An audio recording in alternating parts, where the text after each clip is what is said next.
Joy. And I'm Skully. And people struggle to tell us apart because we look so similar, but there's a surefire way. He's got a skull tattoo on his face. My dad says you got a skull tattoo somewhere. Where? She has, look. He does that every time. I haven't for real. I've just put a fake one on just to see what he says. Yeah, we are friends. And I've got lots of really good friends. I'm really lucky. But we're not just friends. We're best friends. Proper best friends. Partners in crime. Okay, you weren't supposed to say that. Yeah. At this point, can I say that one of us does go off tangents for every now and again? Why are you looking and at I me? need to sort of reel in. But this is not going to be a slickly written show, is it, with every word practice? But it is going to be just real. Yeah, it is, yeah. Yeah, just really. And you're going to come on a journey with us. Everything what we're talking about is true. Like, this is, we've got nothing scripted and nothing. So, how on earth did our paths cross? Well, we met in the world of battle rap.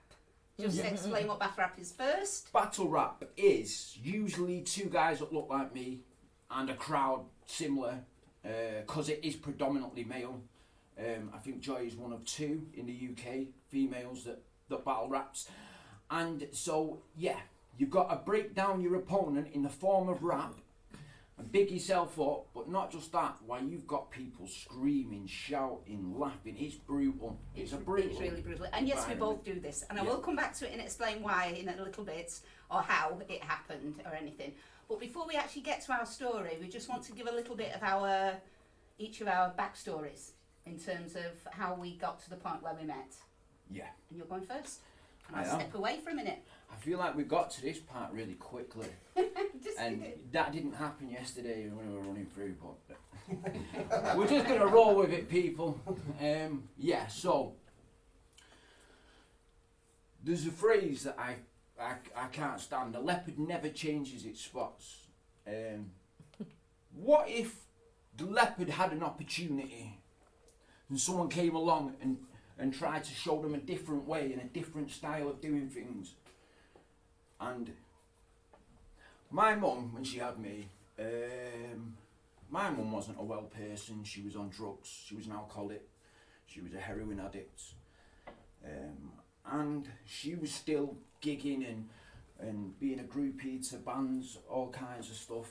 I think I went to Glastonbury at like 6 or something mad like that. But not age 10, that was it,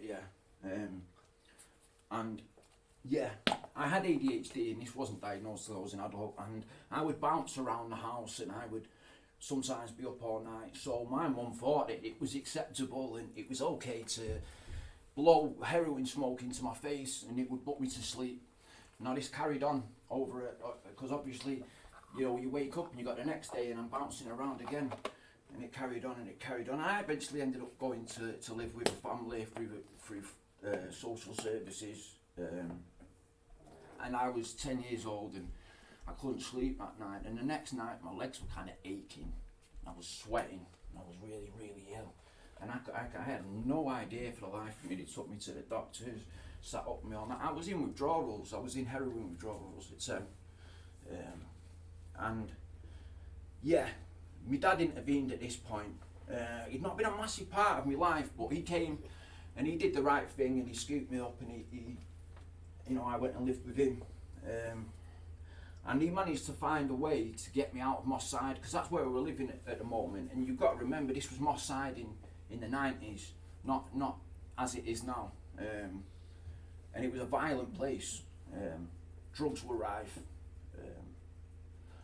And my mum had just come to live with us after some time, and he got me to go to boarding school. And now this was a posh boarding school, and he didn't pay for that, obviously. He got a fund from the Bottle Trust Company, and they funded for me to go. I did this exam anyway. I went to a posh boarding school. Now, it wasn't just a boarding school, it was an elite boarding school. And my mum had stayed up the night before, putting my tags into my duvet. But she was nodding out from heroin, so she burned the fucking holes in the quilt. So as soon as I get there and unpack, and all these rich kids that have come up through prep school, straight away they see that and that's it, they go in on me. And I think I got in a fight that first night, and I continued to hate it. 13, I managed to start playing rugby, started enjoying myself a bit. But at this point, my mum's moved near where my school is. She went to a rehab near there. It was just coincidence, and then she's relocated there. So I've started going in the weekends, and she's smoking weed. She's not doing the hard stuff. She gives me a joint, you know, smoke weed with her. My friends come round, you know, obviously, man, they love that shit, you know. What teenager wouldn't? Anyway, fast forward, I get thrown out at 15 because I'm just drinking every day. I'm finding ways to go to the shops and yeah. And this is where my addiction went really bad. I was taking ecstasy, lots of ecstasy. Couldn't handle the come down, so what I would do is I would go into the cupboard. My dad had sciatica and he was prescribed dihydrocodeine, and I knew how to do this because my mum had done it plenty of times. She'd sat there getting off her face with these pills. So again, I am fully addicted to opioids. My dad finds out because after a while I can't keep the amount down I'm taking out of his bottle, so he notices and he sends me for my mum to deal with me, because in his eyes she's been rehab, she's sorted her life out. Little did he know she was smoking weed, and at this point smoking heroin again when I go over. So you can see what happens next. You know, I was in withdrawals from these opioids, my mum was smoking heroin, we sat and smoked heroin together. Now, this happens for 2 months, let's say. But the thing with taking drugs like this is it becomes, you become used to it, you get an immunity to it, so your habit gets out of control. And of course, this is where crime comes in. Now, my mum showed me the best crime to commit in her eyes to maintain a heroin habit, and that was to actually sell heroin and crack. Because then you have a set amount in the morning, you just make it up by, and that, I mean, there was all kinds of problems with that. But then I carried that on throughout my life, selling drugs, which now I consider to be a really scummy thing. And yeah, mental health, this is becoming apparent. I mean, I'm only 15 and I am absolutely just riddled with voices, twitches. I mean, I was a mess because my brain was still forming, okay? And yeah, the day came where we had no connect, we had no money, I was rattling and I got a drink down me, and in my head, you know, mum and dad criminals, woohoo, let's just do that whole armed robbery thing, you know. And I'm listening to music, rap music, and I'm gearing myself up, and I struggle to talk about this because I still feel a lot of ways about this. And I went into an off license and with a machete, and yeah, I didn't actually know he worked there, but I knew the kid behind the counter was my age, and we actually played against each other in rugby. Didn't know that. And yeah, I went in, pulled the machete on him, he was terrified. His mum walks in, she screams, and I run out. Someone chases me to the ground, they call the police, and I go to jail. I'm remanded without bail. And that, I've got to say, and a lot of people have said who've been to jail when they're adults, you know, that young offenders is more ruthless. You've got young people trying to make a name for themselves. You know, you couldn't have a game of pool go down without someone lobbing a pool ball at someone's head. So I was rattling in that environment, rattling, withdrawing. That was horrendous. And I think that was the first time I really was like, is this shit worth it? I know it was, my mum kind of raised me, and, you know, she wouldn't. You know, it's a madness. I think it was being a dad. I think when I held my son for the first time and I stared at him and I thought about that stuff, and I thought, wow. I've skipped forward a little bit there, but my life continues in various manners. You know, I went to live with my mum passed away, she drank herself to death, and she died in my arms, and I just came straight back from the hospital and just got wrecked, and then called my dad the next day. And yeah, so my mum was kind of out. It sounds horrible, but my mum wasn't in my life anymore, and I think this was the first opportunity I had to maybe be free, but I just didn't know how to do it, man. I was so messed up. I was constantly in psychiatric units. All those drugs had really taken a toll on me. Fast forward to me in my mid-30s. I've had a son at this point. I've been married. Not the most domestically happy marriage, but nevertheless. And I'm getting 6 months a year. I'm always fucking up. And then I lost my girlfriend. Then I was found out I couldn't speak to my son. I'd been taking amphetamines and not telling a single soul. And it all blew up. And at that point you're going to stop? At that point I'm going to stop. Because this is a show of two halves, and this is a life of two halves. I mean, you have missed out all sorts of things. What got you through creativity and things like that. You had 3 years music. From about 17 where you were completely clean and sober. Clean and sober for 3 years. Probation sent you to Contact Theatre. You were really finally blossoming. And then what happened just before you were doing script development and meant to go to Australia? And what happened?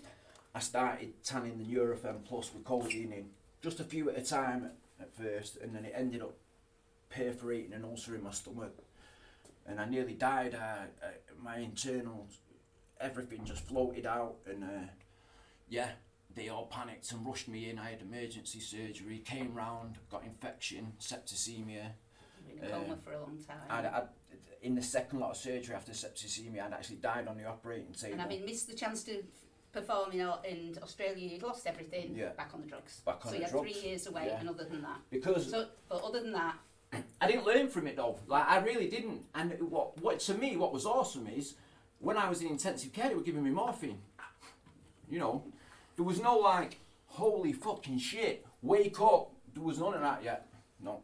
So. Do you want a seat? There's a stool, or there's there, or there's here. This seat is really comfy looking, so I'm gonna set myself down there. I feel like royalty.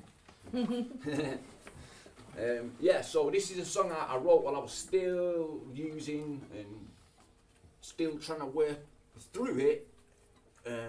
It's called Great Like Ali.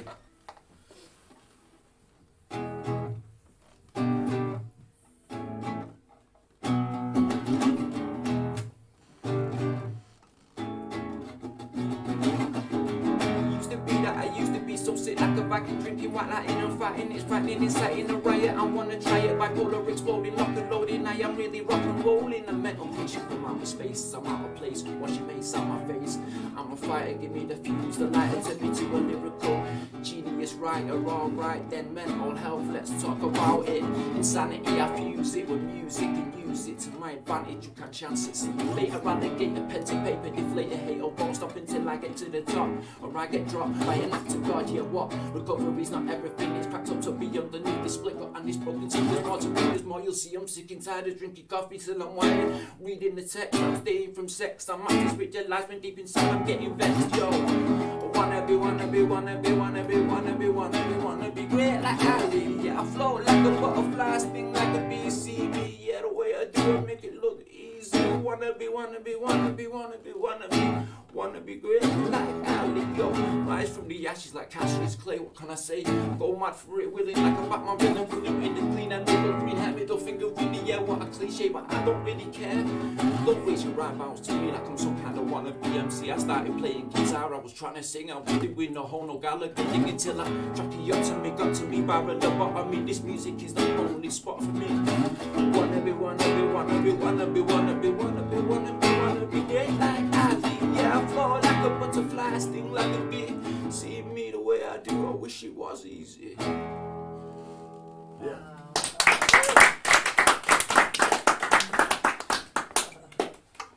Now, you might think that was a bit dark, and it will get silly and fluffy later, but that is really only told a tiny fraction of what happened and how some horrific things that happened in that time. And I will just say on his behalf that he got into battle rap as partly, while still on drugs and everything, to try and just, find something. So I'm going to take my life very briefly up to that point where I got into battle rap, and then we're going to come together and say what happened next, which we've never really told the story to anybody, have we? So, no. All right. So first of all, before we do, let's just explain that, people get confused by us and curious about us, and we've said that we're best friends, But people think often that I'm his probation officer. Yeah. Yeah, yeah. That is really I'm not Joy's probation officer. No, I do. That's a That doesn't possibility. come up, That's you a know. possibility. Or sometimes there's a group of young people that we spoke to the other day and said, "How do you think to each other?" One of them said, "Oh, you got them off one of the. You met her on one of those granny sex sites." Right, my granny. Yeah, that. I went like that. Yeah. Oh, the other one who said we met down a dark alley. Oh no, I was mugging you down a that's dark right. alley, Yeah. and you fought back, and I was so impressed that we started a drug empire together.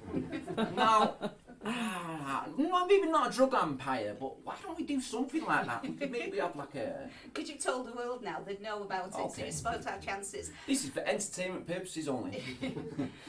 So yeah, I'm going to give you a little bit of my background, and then we'll skip back to where we actually met. So I had a very different childhood. I grew up in an Overspill council estate from Salford, where everyone moved together, and they had indoor toilets, and all the houses were new, and kids could play out, and it was a lovely family, and it was just a beautifully innocent, lovely, loving childhood I had. But my difficulty was not with where I was or the people I was with, but was with me. I was the quietest, shyest child you can imagine. If somebody spoke to me who I didn't know, or there was a group of more than 2 or 3 people, I would freeze. I just couldn't talk. I was just absolutely obsessed with what people thought. I was going to say the wrong thing. And what would people think about me? People would laugh at me, and that was what ruled everything I did. And I grew up, even into an adult, with that same thought. I've got to do the right thing, put your head down, don't be seen by anybody. I became a teacher, and I became a teacher initially of special needs primary kids, because you can work with them and their families on one-to-one basis or small group basis without really having to interact with the world. And yes, I stayed quiet and shy until my mid-50s when I had started to do things. If there are any coincidences, I'd follow them just to shake life up. And I had a year of doing very strange things and coming out of my shell a little bit. And then one of them took me to a 1-hour poetry writing workshop in Wigan on a Saturday afternoon. Anyway, to cut a long story short, I ended up performing a piece of poetry that I wrote, and it terrified me. I just thought, I'm not going to be able to do it. I'm just not going to be able to do it.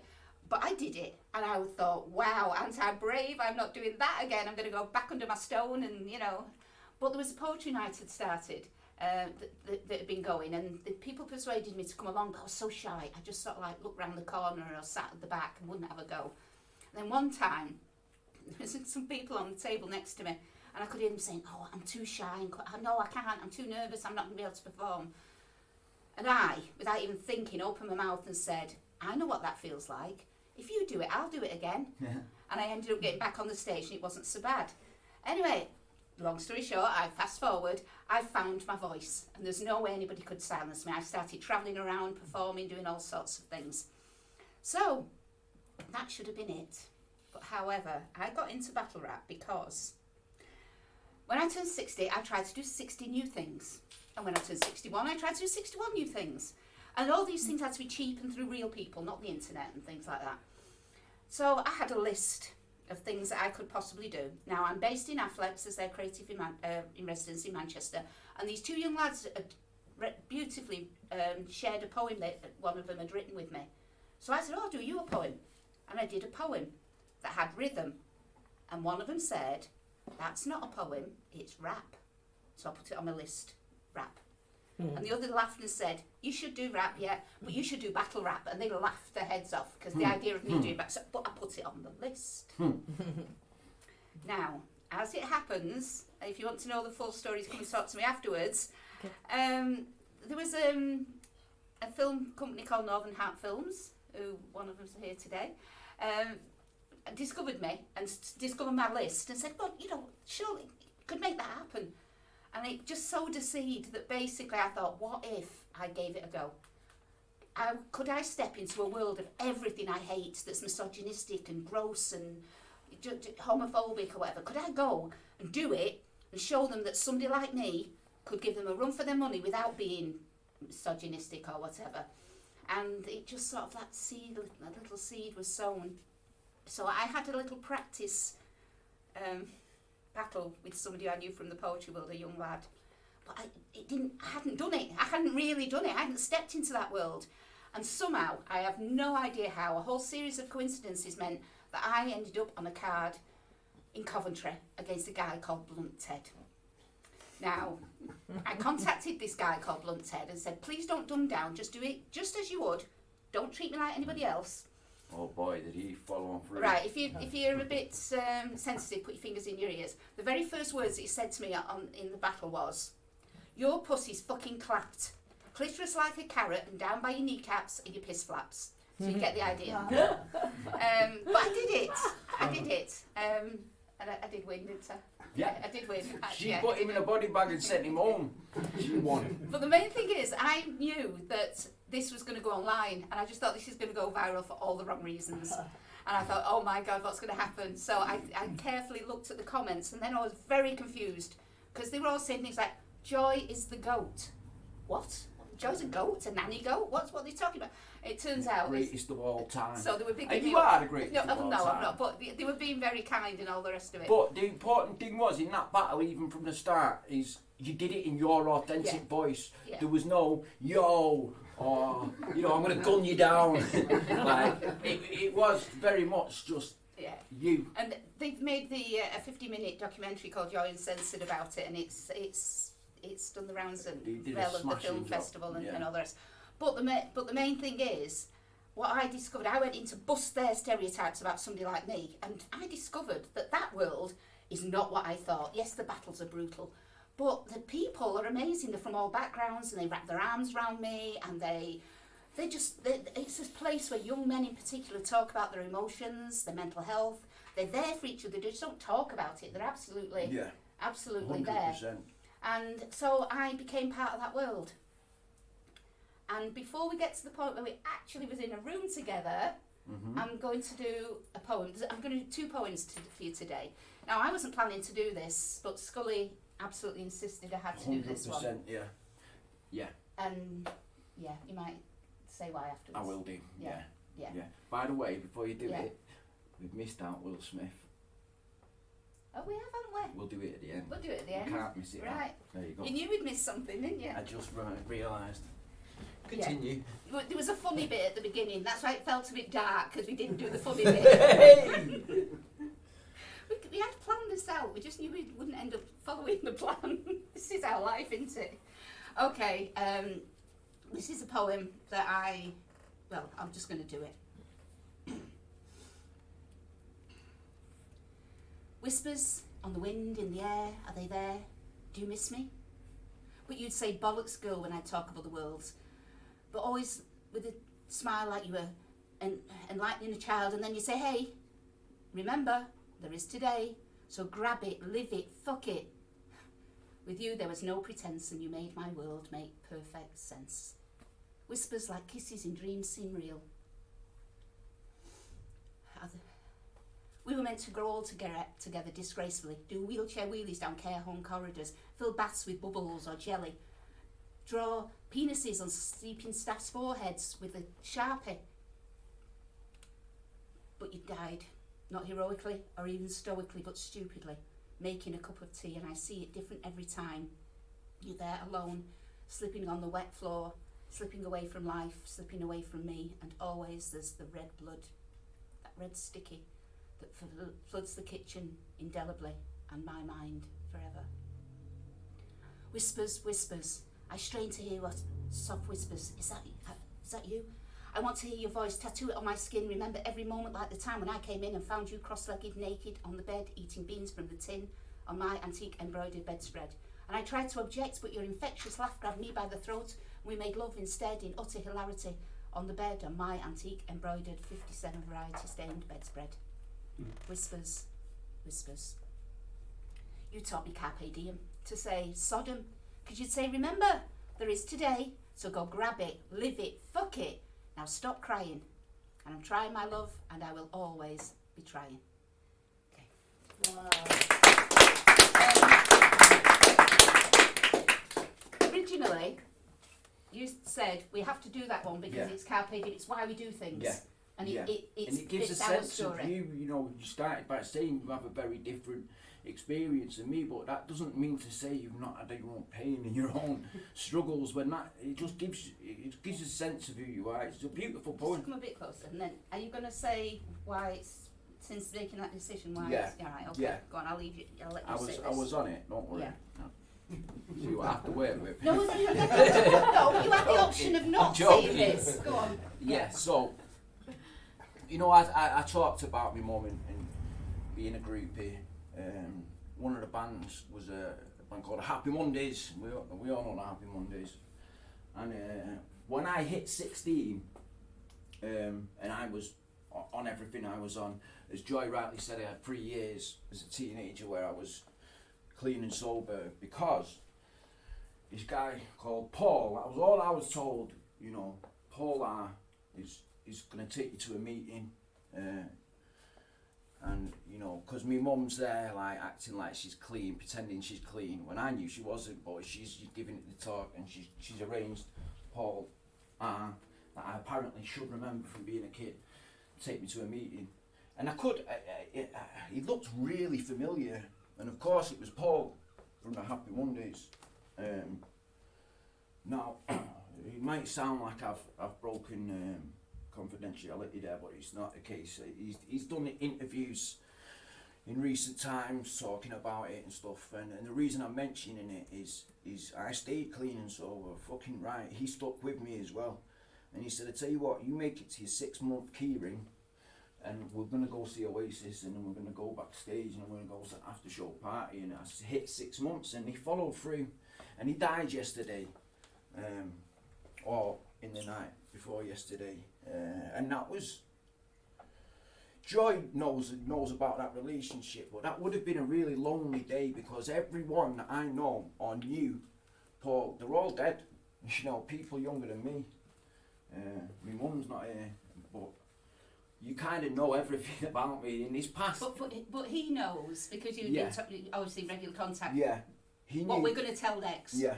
is that for the last 18 months, Oh, I've been 100% clean and sober. and just the person that you should always have been. Yeah. And he Yeah. saw all your creative stuff and where you were going and Yeah. the road you were on, and he was there for you. wasn't He was 100%. So I just wanted to. I wouldn't have said that, but we've been passing. I just wanted to just sort of give that little mention. Yeah. Because it's the people you meet on the way. It is that make the 100%. You know, and the reason why this.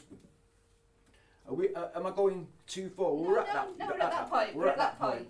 We're at Good. that point. So the reason why me and Joy, we've done so many projects together, we're doing so many projects together, it's insane. Yeah. We're going to have to tell some yeah. people to fuck off. Yeah. Right. But we're managing to do everything, aren't we? Yeah, we totally are. But the world shouldn't have ever thrown us together. No. You know, I said I'd work with primary kids, but I then moved on and worked with kids who were excluded from school and ran a pupil referral unit. Basically, because we're in a different authority, we never passed. Yeah. Yeah, our paths would have crossed in that way, 100%. without a doubt. I'm glad I didn't know, to be honest. Yeah. But the first time we were in a room together was I'd done a couple of battles. I went over to watch this battle, this event in Sheffield, and there was one battle that stood out. There was this guy battling another guy, and you actually were still on drugs at that point. Oh yeah, 100%. And you thought you were. I was catching bodies in my mind. you were hot. Yeah, You were on the mark. Yeah.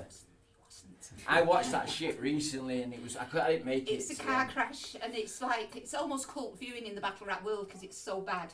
It really was so bad, and I'm sorry, I'm not exaggerating. No. And I just sort of thought, you know, who is this guy? You know, so whatever. And you'd heard of me basically, but you know, in the battle rap world, whatever. I thought, well, that day I thought someone had brought the mum to a battle.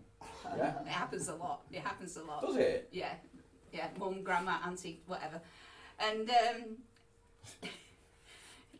the reason, so when I meet battle rappers or anybody, I'm based in Afflex, and after and say, come along, there's guitars in there, just come and chat to me. And you actually did. Yeah. A few times. Yeah. And I wasn't sure whether you were off your head or quite manic or whatever, but you were. I was off my head, yeah. Yeah, knowing that now. Yeah. That was. But I could see, I could see your I won't come to that yet. Let's wait. Let's let them wait and find out what happened. So, before it got good, it got really bad. Yeah. So we knew each other a bit. And then what happened? And then it went really bad. I was taking amphetamines. It was a new drug to me. I was in my 30s. I kind of skipped past all the shit teenagers does when I was rocking the fucking Class A's. But yeah, I got into taking whiz, but obviously I couldn't tell my girlfriend because she knew about my addiction, and obviously it would have been an issue. So, and of course, Slick L Fresh, the battle you're talking about, I had a lot of amphetamine that time. And yeah, one day my girlfriend read a message, found out other stuff I'd done, some, seedy stuff. And basically, just sudden. She just boom, she packed her bags and was gone. And then she told my ex-wife, so I wasn't able to see my son, and I was in an absolute crisis. And I come to see you, didn't I? Yeah. And I think the difference is that you came to see me just because, I don't know, you didn't have anybody else, and I wasn't particularly close to you or anything. Yeah. But because Skully opened up about, just told me loads of things that he never told anybody else, it just all came out, didn't it? Yeah. And things like that. It was, I could see a clever, articulate, funny, caring, beautiful person there in pain. Yeah. That's the truth, that's what I saw. But I'm not going to go taking on, it's not somebody I particularly know, is it? No. But straight after... Yep. I got sectioned. I ended up taking a load of pills, trying to work off myself, which is really, really selfish. And I rang Joy. So maybe, I don't know. Yeah. I just told you what was going on. And by the time I got there, you were in hospital. Gone. You'd attempted all sorts of things, hadn't you? Yeah. And it was like, whoa. I'm thinking to myself, I've got in deep here, what the hell's going on? I'm not, I'm retired, I've got time, but I've got full life, and I don't want to take on a charity case, which is what it felt like at that point. That's what it No, I know what you mean. Something so big and so whatever. Because that was hard work. Yeah, but I couldn't do nothing. I couldn't just watch him go down, because basically while he was in sectioned, and this is during the early part of the pandemic, wasn't it? Yeah. You gave me the keys to go and feed your snake. Yeah. So I had to go and get a frozen mouse and thaw it and put it in the snake's thing. You've got one to add on your list. I did on my list, new things to do, and it's what I wish I hadn't had. But when I got there, because everything had been going so wrong for so badly, I mean, as I opened the door, there was just a mountain of bailiff's letters and everything, and it was just, you just give up on life, I was getting thrown out. I was in thousands of pounds. What you hadn't said before is he always believed he'd be a member of the 27 Club. Yeah, I actually aspired for that. Which is all these people who died when there's 27 famous people, and that was... And I remember someone telling me at 24, bro, you ain't going to make 27. And how the hell I'm here at 37, I have no idea. All the surgery, overdoses, the violence, waking up in a bathroom, chained to a radiator, and they're putting bin bags down, telling me they're going to chop me up, man. That happened, and they kept me all night and tortured me. How am I even here? Yeah, or, the PTSD and all that sort of thing. It's just massive stuff. But I offered a little help. So while you were in there, I would go every now and again. They'd let you out for half an hour. We'd go and have a coffee. Yeah. Or every now and again, I'd just drop some things off. So I remember it was Easter, for example, and in the shops we were giving away little tiny cream eggs, the ones you get for free. So I dropped this stuff off, and they ended up cutting it open, thinking I was bringing drugs in, didn't they? Well, no, it was handed over that one of my friends had brought some stuff, and this tiny little egg, so they made me open it. Fucking cut it open. But we could laugh about stuff still, or whatever. And we don't want to dwell on this bit, because this was dark times. Yeah. But although I offered a hand out in friendship, I wasn't offering anything at all, really, that, But that was massive, though, to me, because I kind of had no one, to really... I wasn't speaking to my dad at the time, and, it was a lonely place. And things didn't get better straight away. No. It was a struggle. over the past 2 years, 18 months, you know. Yeah, one of the big days that made a big difference was we came here to video something for a documentary we wanted to do. And, you know, stepping out of your life, and it was really hard that day, but you did it. Yeah. And it was just bit by bit, I just let you tag along. Yeah. Really, it was just tag along. I'm doing something, do you want to tag along? Do you want to tag along? How are you feeling, you know? And what actually happened, we discovered we are so alike. We are obviously, you know, the same person in another life. That sounds mad to say that. But we really are. We're the same, same sense of humour, the same, you know, it's crazy the way in which, and we've seen each other virtually every day since then. And we've never fallen out. We've never had a problem, have we? No. Never. And what we that's do... That's because I chat shit behind your back. I know. Yeah, that's because you're my charity case. You would hate that. We're battling in a week. Right, that comes at the end. You jump forward. Yeah, I know. No, you're getting it now. What we're going to do now, our lives have been lives of two halves. This show is going to be a show of two halves. You've had a taste of the misery. But one last little bit of misery that I need to tell you is that during lockdown, I ended up moving in with my 90-year-old mum, who we both got COVID and she died horribly. It was a horrible experience and I was quite traumatised and things. And yeah, you were just brilliant. You just got me through that and pulled me at the other end. Yeah, I know, modest as well. But what we want to do is now focus on the weird and wonderful adventures and things that happen to us. And we're going to sort of like almost scattergun them. Yeah. And have we got another song or anything that goes there? Which is it? Yeah, is it I'm your doing song? a song. Yeah. Is it your song? Yeah, it's a good song. Right, so you're doing that one now before we move on. Yeah. And explain why you're doing that one. Okay, this was one I wrote when I was in hospital this time that we're talking about. It's called Reasons. And I actually make my own beats and do music to beats. But in the madness, that's not transpired. But that's okay. That's okay. Let's do something a little different.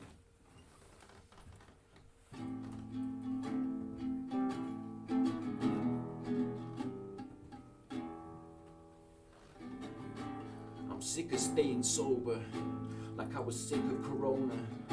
I wanted to drink a crate. When is it over?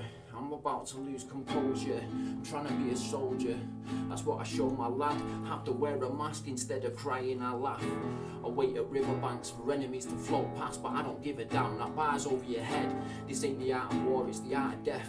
My heart says chill, but my mind is nowhere I can find. All I've got on my rhymes a lot of time is this section 2 gets renewed. There's things I need to say to you, things like fuck you, where have you been? You've seen the things I've seen, trying to stay clean, and they keep flinging dirt at me, all the hurt. You think it makes it worse? Since birth I've been cursed and blessed. But it's how I use my words. I'm supposed to be having fun, but I'm looking after mum, she's drugged up or drunk. Don't tell no one, she'd say they'll take you away. You think that I've hated my heart, caretakers disgraced me from the start. And so far I've survived and I'm proud to be out my mind and still thrive, even just this I write. I have nightmares though, the time to make the dark night scared on a dark night. I wasn't prepared for highs and lows, mainly low. And they say from pain you'll grow, I think that's a stupid thing to say. I get through the day with music, it's the only thing left therapeutic. I still do shit that's stupid, but so do politicians and they're more ruthless. Yo, got us feeling useless. Yo, no education for a majority nation, so no vote, cause there's no idea what they're saying. Then comes fear, which breeds hatred, and then they segregate, teach hate.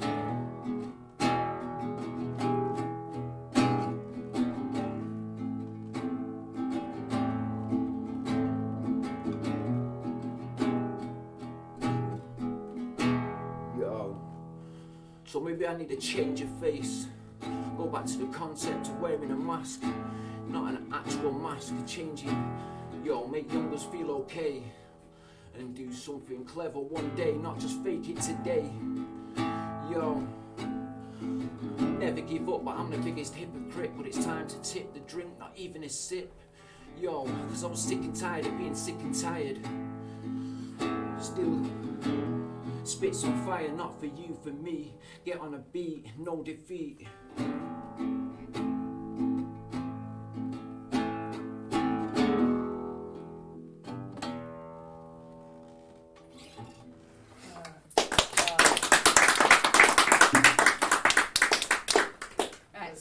guys now, where do drugs feature in our lives right now? You've not got me addicted to anything. No, not That's yet. not where it's gone. No. Coffee. Oh yeah, I got you got heavily me addicted addicted to to coffee. coffee. That is true. Because I am a coffee mania. I think a lot of people in recovery. Right, so for example, obviously Skully's in the process of rebuilding his life and doing a brilliant job of it, mainly because of creativity, battle rap, music and all the things like that, and all these projects we're doing. But he's not yet quite sorted out everything in the house. No. So every room's been done, apart from one. Yeah, my bedroom. So... And I'm it's a process, you see. Yeah. And I'm still finding drugs. And then, so suddenly I'll be in the other room and he'll shout, drugs, drugs! He'll come running out with something. And then what I tend to do is just put it in my bag. You know, not down the toilet, and just straight into my bag or whatever. Yeah. So, and then sometimes, like, I'll get to the checkout at the supermarket and I'll sort of like open, and I've got all these pounds of baggies and all sorts of things in my bag. You make it sound like I found so much Well, drugs. it's just something I don't empty my bag very often. Yeah. The other thing about, you always tell them about me being a adult, and then you always say that. Oh, you smuggle drugs into clubs and stuff in other countries.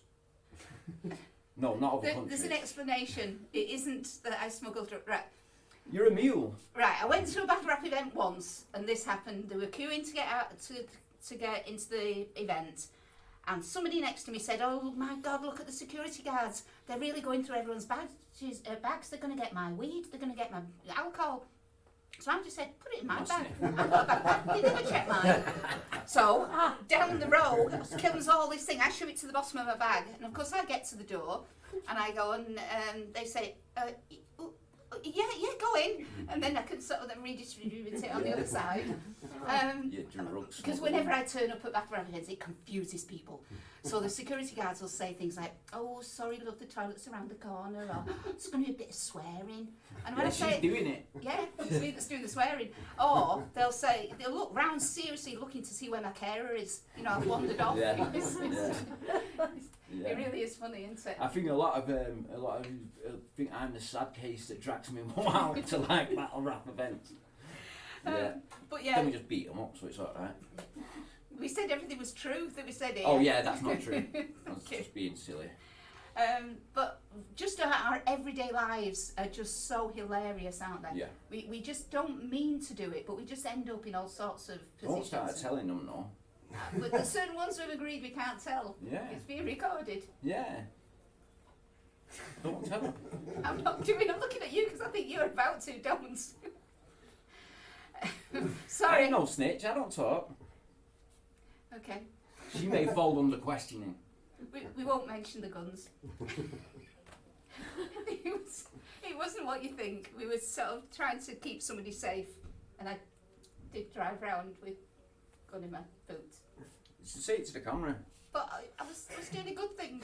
Just keeping someone safe. This wasn't in the show. And it wasn't yours. Obviously. No! Jesus. Oh, I said to you, let's not mention the guns. Pretty much took care of that. But honestly, right, okay, I confuse not just people, we confuse people. Yeah. But the social media is completely confused. Because one minute they're sending me adverts for Stanner stair lifts and funeral plans. The next minute they want me to, check out the latest grime release or open an OnlyFans page. And the fact is, people assume things about us. And so, like, one of us, last night, in preparation for coming here, had a lovely candlelit bathroom with bubble bath and music and ducks and... Who was it? It was me. Yeah. And, and things like, we've come here today with a flask of coffee. Yeah. We do that to a battle rap event. Yeah, but who is the one who has the flasks? Oh, me? Yeah. Yeah. So straight up. It's like, there's a lot of things about us that people get completely confused. So the other day we were coming out of the car park. Yeah. And this nurse, we were doing a set in a bar next to the hospital, and this nurse was obviously clocking off, and he comes straight up to Joy and he says, "Are you all right?" You know. You're like I'm being sort of Kidnapped. kidnapped, Yes, yeah. something, or being taken advantage of. First time I came to Affleck's, I went to carry your bags to take into the car. Gentleman, yeah. Yeah. And the stallholder thought I was being robbed and rescue her and things like that. And the thing is, I spent all my life worrying about what people think, and basically I stopped, and that's it. I don't give a monkeys anymore. And we've called this show Joy and Skully because we couldn't think of a name of it. A name for it, so we just went Joy and Skully. In actual fact, we've come up with the real names because we don't know whether we're going to do this again, build on it, what we do with it. And we've called it the Joy and Skully Equation. Because whatever it is, it works, you know, and it adds up. But, you know, we don't give monkeys, do we? No, and it's kind of crazy because all my life I would say the most crazy thing, inappropriate posts on Facebook, like, and as I tone that down, and you've got more. You know what I mean? In a good way, not inappropriate. No, it's I've let go a lot more. It's like we've come down like that, innit? So met in the middle. So, for example, the sort of daft things that we do is, if we're on a train or a bus or something, one of us will just start a conversation, and it'll be something like, I'll say something like, you're a cheeky bugger, I'm only 35, I know I've done all the crystal meths, but, you know, and then you'd say something like and I have to carry it on, serious, we're not allowed to laugh. Saying, well, because the drugs I do, I'm pickled, I'm 60 or whatever, we just don't watch everybody around, start following the conversations, we have so much fun. Yeah, but our friends thought it was a bit weird. We went to an event with our friends on the train and we tried playing this game and they were mortified. Horrified. Yeah. But I think the thing is, for me, growing old always was terrifying. You know, it's all about what you're losing all the time. But in actual fact, by growing old a bit playfully and a bit differently, I'm just gaining new things, new people, new friends, new experiences and things like that. I find it hard to keep up with you. I mean that. 100%. It is. Should we take what was the next one was going to be me doing a poem, was it? Yeah, but don't forget we've got the other one that we missed out. So, yeah. Okay, so I'm going to do my second of the two poems for you, and the reason I've chosen this one is not because it's the hardest one to memorise, because but it is. That this is the poem that got me into battle rap. When I said I did a poem for some young people, this was the poem, and I wrote it a good while ago. But it's mainly about the message, because it really applies to Skully, as well as a lot of other people who think the leopard can't change its spots or it's on one path and can't envisage another future. So, here goes. You're a little boy and you're running through the park, running through the streets, running till it's dark, and your mama smacks your legs when you're running to catch up. She wants to get you home to get out to the pub, and your daddy's always angry and you run away and hide. And when you stop your running, well, the pain, it gets so big inside. And the moon is made of cheese, 3 blind mice, see how they run. You've crossed the starting line and your race has now begun. So watch out for those bed bugs and hope that they don't bite. But beware of the bogeyman, he'll get you in the night. And you're now a cocky teenager running with the crowd, running into trouble, running hard and loud, and you're running up to strangers and begging for a tab, and soon you're running from the gang that want to get you stabbed. And the moon is made of hard cheese, you don't care that blind mice run. And what has now been started, can it ever be undone? And you're just an angry man and you don't know who you are, and you're running from your life into the nearest bar, and you're running to the doctor for some pills to calm your mind, but soon you're running off again, leaving everything behind. And the moon is made of crumbly cheese, 3 blind mice are running wild, and the bogeyman doesn't care if you're a grown-up or a child. Then you meet up with this girl and she's running by your side, and you let her see a little bit of what you keep inside, and although you know you're running, you feel rooted to the spot, but she's running out of patience, getting fed up with her lot. She wants to settle down, she wants for you to wait, but you just keep on running when her period is late. And the moon is made of mouldy cheese, 3 blind mice are near a trap, and when you run on empty, you better mind that gap. So you're running from the cops, you're running from those guys that you were running drugs on, and you thought that you were wise, and you're all alone and crazy thoughts are banging in your brain, and you're running in slow-mo. You're running fast again, you're running up a fever, and you're running up the wall, and you're running right, and you're running at a crawl, and the moon is made of rancid cheese, 3 blind mice have been outrun. With the dying of the day, the bogeyman will surely come. So you keep on running forward and you're never looking back. Shadows following from behind, the future's only black. Run, rabbit, run, run, run, run for your life, because your time has come. You've run out of options, you run out of breath, you're running from the light, you're running towards death, and the moon is made of melted cheese. 3 blind mice die as they run, and what was started long ago, can it be undone? And you stop. And the pain gets so big inside. 2 paths lie ahead. A chance to decide. You could become just another jogger running freely through the park. or you could become the bogeyman, when he's scared forever in the dark.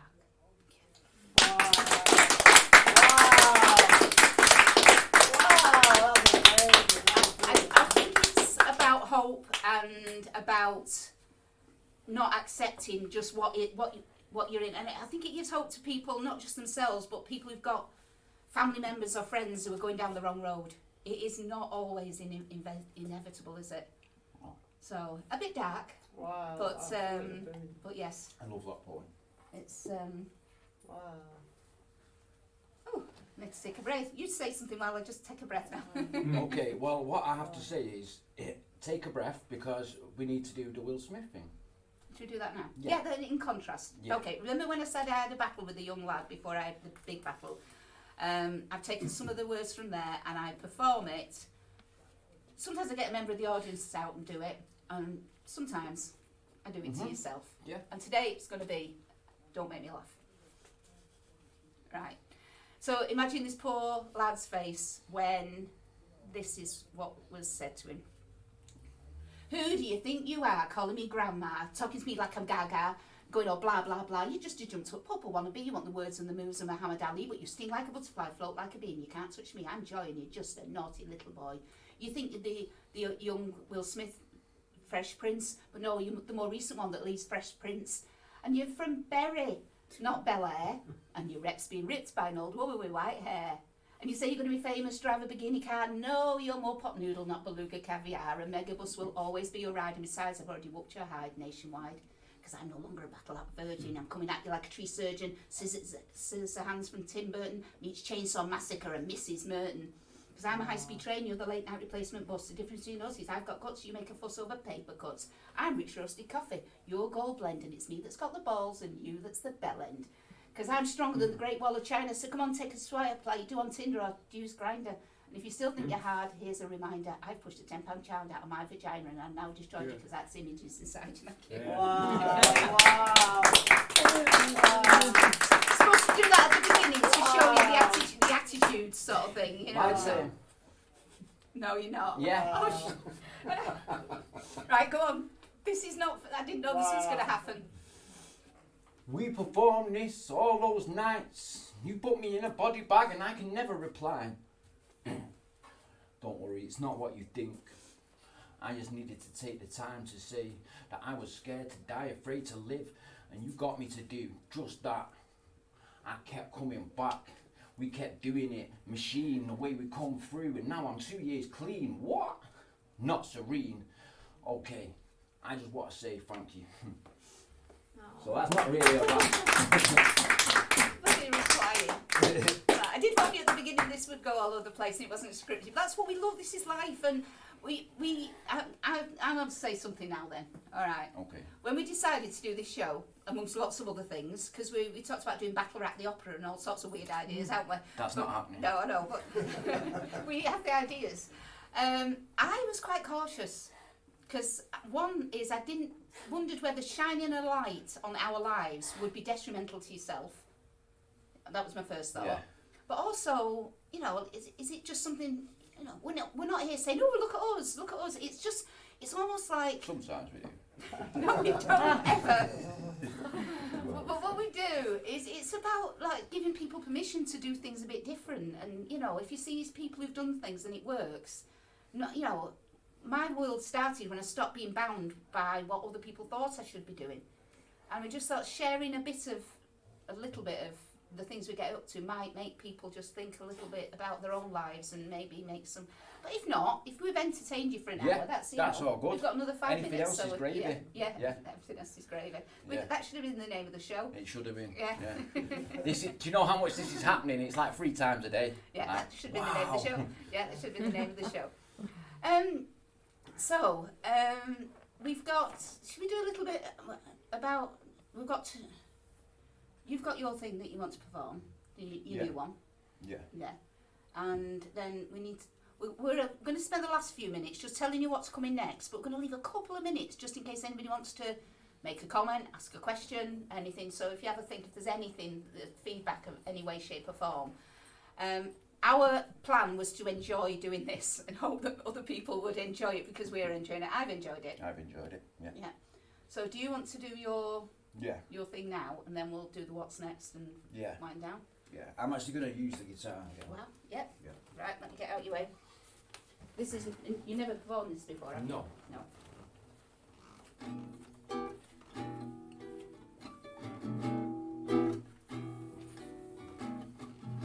I roll shotgun with the goat. I'm off my nut, she's behind the scope. I'm the Tommy gun to a ghost. The power's changing now, sicker than most. Yo, we're not politicians, we know about real living. My old man is like Arlo Gibbons. Yo, I'm gonna miss him. I don't relate to Rowland, I'd make him go missing. I'm more like Boyd Crowder. Joy, she's an outlaw, and it's dynamite to hold, strike a light to blow, that's fire in the home. So we got a little bit of lyrical flow, mixed with satirical joke, not typical bloke. Figuratively speaking, we can go toe to toe, literally killing with flow on no source, but we come full blown force. Cooperation is force, yo. And Joy fights the law more and more. She shows no remorse.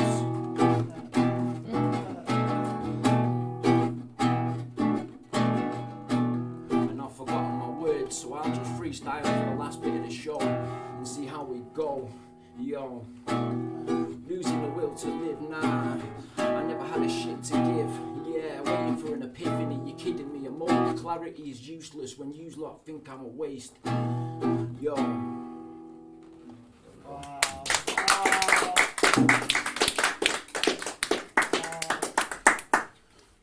Look, I've got this amazing timer. Basically, it just goes down, so I know we were 1 minute within an hour. Isn't that wonderful? It's meant for little kids, but it's the best thing I've ever bought. I just glance down and I know when they're on one track. run through.